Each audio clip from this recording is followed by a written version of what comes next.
il y a un élément qui revient un peu sur toutes les planches. Dès que je pouvais faire fumer Cinéon, je le faisais fumer, parce que je trouve que c'est une matière graphique, notamment sur les transparents, qui est assez intéressante.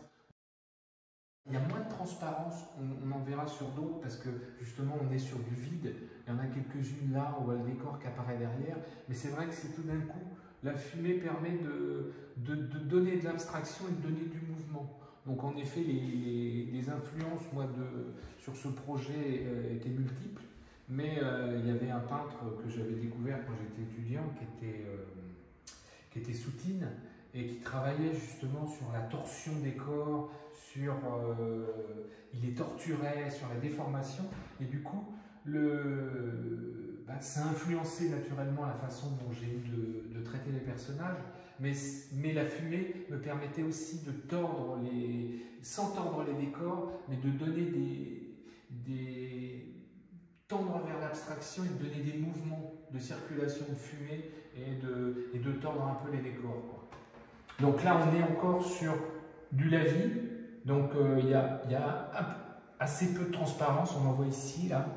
Et après, plus ça va avancer en fait dans le projet, plus je vais travailler sur une fumée qui va être plus transparente. J'ai essayé de travailler sur un peu l'opalescence et la transparence même de la matière acrylique qui va me permettre, je pense,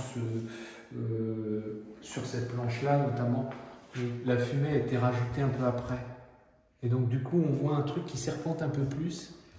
Et on voit en transparence le décor qui apparaît derrière. Donc là, on est sur le tome 3, je crois. C'est Siméon 20 ans après, il est toujours vivant, moi aussi. Et donc là, en effet, j'ai repris un peu la technique que j'avais sur les derniers, mais c'est en effet que de l'acrylique. Il y a une base de crayon, on le voit ici. Mais j'ai remis en effet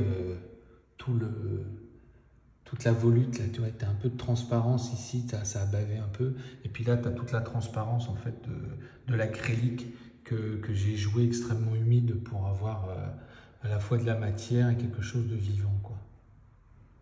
Mais c'est vrai que j'ai remis d'une certaine façon mes pinceaux dans l'encrier et le personnage est revenu tout de suite et